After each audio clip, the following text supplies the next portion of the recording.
When we install a package using pipenv, two files get automatically created, Pipfile and pipfile.lock. These two files are used to keep track of the dependencies of our project and their version. Let's take a look. So first I'm going to open up Pipfile.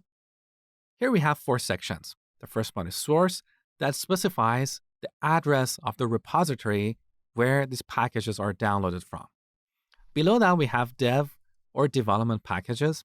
These are the packages that we use as part of our development, such as packages that we use for automated testing. They're only used during development, so they don't have to exist for our application to run. Below that, we've got the packages that our application is dependent on. In this case, we're dependent on the request package. And this asterisk you see here, because we didn't specify a version when installing this package, this asterisk means the latest version. If we specified a version, that would end up here. And finally, below that, we've got requires that specifies the version of Python we need to run this application. So this is our pip file. Now let's look at pipfile.lock. This is a JSON file that lists the dependencies of our application and their exact version. Let me show you. So here on the top, we've got this section called meta. Don't worry about that. Below that, we have default. And inside of the default, we've got all the dependencies of our application and their exact version. Here's the first one, certify. Now, we didn't explicitly install this package. This is one of the dependencies of the requests package. So all the packages that we install and their dependencies are listed in this file.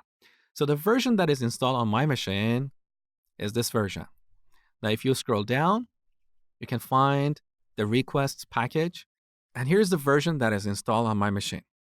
Now, with all the information stored in this file, we can take our source code, put it on another machine, like a production environment, and reproduce this exact execution environment. And this minimizes or eliminates the situation where your application runs on your machine, but doesn't run on another machine because there is a different version of one of these dependencies on that machine.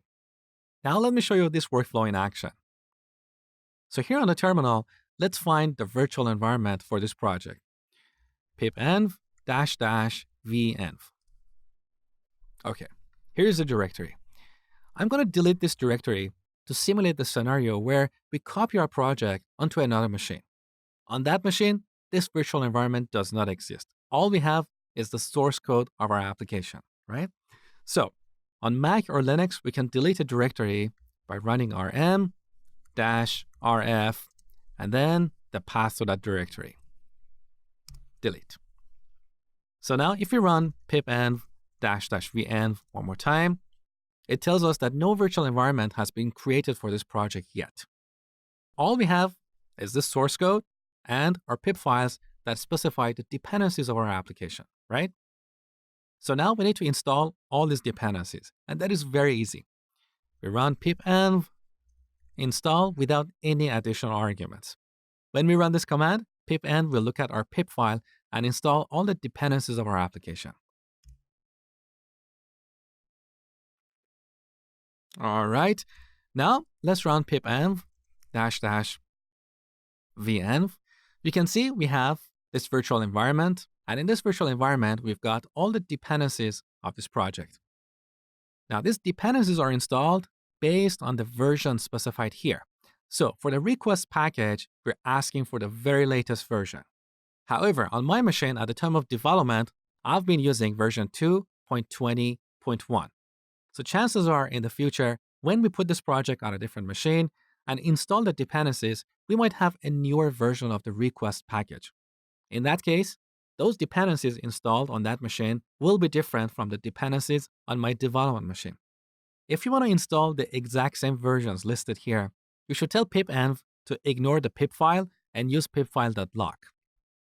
So back on the terminal, we run pipenv install and then supply an additional parameter, --ignore -pipfile.